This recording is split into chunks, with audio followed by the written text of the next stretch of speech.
এই যে যেটা দেখতে পাচ্ছেন এটা নাকি হনুমানজির মানে পায়ের পাতার চিহ্ন। আর এখানে অনেকেই কিন্তু পূজা করে, অলরেডি দেখা যাচ্ছে ফুল আর হচ্ছে তুলসী আছে এখানে। বেশিরভাগ সময় দেখা যায় হিন্দু ধর্মাবলম্বীরা এটা বিশ্বাস করে, এখানে অনেক পূজা করে। দেখেন একদম পাথরের মাঝখানে এই পায়ের চিহ্নটা। আর একটু সামনে থেকে দেখায় আপনাদেরকে, দেখেন এই যে এই চিহ্নটা হচ্ছে পায়ের চিহ্ন। মানে আমাদের পা তো ছোটো, এটা কিন্তু অনেক বড়, একদম পাথরের মাঝখানে। কে কি বলে আমি এসব জানি না, শুধু শুনছি, শোনার পরে আমি ভিডিও করে আপনাদেরকে একটু দেখানোর চেষ্টা করছি আর কি। আপনারাও দেখুন, আপনারা কে কী মনে করেন অবশ্যই কমেন্ট করে জানাবেন কার মন্তব্য কীরকম আর কি। এই যে পায়ের চিহ্নটা। এবার একটু পিছন থেকে ক্যামেরা দিয়ে দেখাই। এই যে দেখেন একদম স্পষ্ট করে দেখা যাচ্ছে। প্রথমে আমি সামনে ক্যামেরা দিয়ে দেখাচ্ছিলাম, এটা ভালো করে বোঝা যাচ্ছিল না, তাই আমি পিছনের ক্যামেরা দিয়ে আর একটু দেখাই সুন্দর করে। এখানে আসতে এই লম্বা সিঁড়ি দিয়ে উঠতে হবে।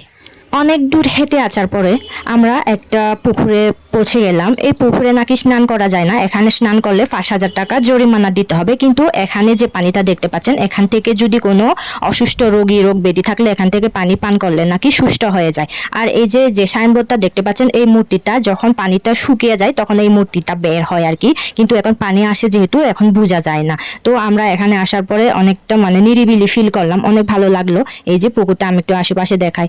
আর একটা ছোট করে মন্দির যেটা দেখা যাচ্ছে, ওখানে কিন্তু পূজা করে অনেকে। এখানে কিন্তু লেবু বা কি বলে তুলসী পাতা এরকম দেয়। আর এখানে হচ্ছে একটা শিবলিঙ্গও আছে, একদম নিরিবিলি জঙ্গলের ভিতরে। এখানে কেউ আসে না, শুধুমাত্র যারা হিন্দু ধর্মাবলম্বী বা যারা জানে তারা এই ইয়াগুলো দর্শন করতে আসে। আর এটা হচ্ছে মাটির তৈরি একটা সাপের গর্ত নাকি কি আমি জানি না, সুতা দিয়ে অলরেডি সাদা সুতা দিয়ে এভাবে করা হয়েছে।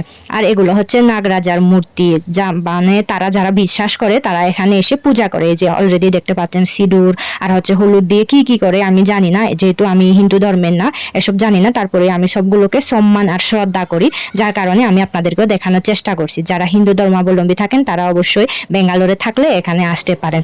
তো এর পাশে কিন্তু একটা পাথর আছে, এই পাথরটা অনেক বিশাল বড়। এখানে ঘোরার জন্য বা থাকার জন্য অনেকটা একদম সুন্দর পরিবেশ। এখানে একদম নিরিবিলি, কোনো লোকজন নেই, কোনো ঝামেলা নেই, কোনো গাড়ির আওয়াজ নেই। এত ভালো লাগে, অনেক সুন্দর দেখতে জায়গাটা। আর আমরা সবকিছু ঘোরা শেষ হলে এখন আমরা চলে যাচ্ছি। তো চলে যাওয়ার সময়ও দেখা যাচ্ছে, এই যে দেখেন এখানে আসলে একদম পুরো শান্তি, মানে স্বর্গের মতো লাগে। কারণ এখানে হাওয়া বাতাস, পাকা রোদ থাকলেও কিন্তু বাতাস থাকে। আর এখান থেকে পুরা নিচে যতগুলো ভারী ঘর আছে, বিল্ডিং আছে, সবগুলো এত সুন্দর করে দেখা যায়, মানে বলার বাহিরে। এই যে সিঁড়িটা দেখেন আমার পিছনে, অনেক লম্বা সিঁড়ি। তারপরে এটা উঠার পরে আমরা অনেক একদম হয়রান হয়ে গেছি, মানে নিঃশ্বাস নিতেও কষ্ট হচ্ছিল না। এই যে দেখেন অনেক লম্বা সিঁড়ি। আর যারা আমার সাথে আসছে, আমার বোন দিদি মা সবাই আমার আগে চলে গেছে, এখন আমি লাস্টে, সবার লাস্টে।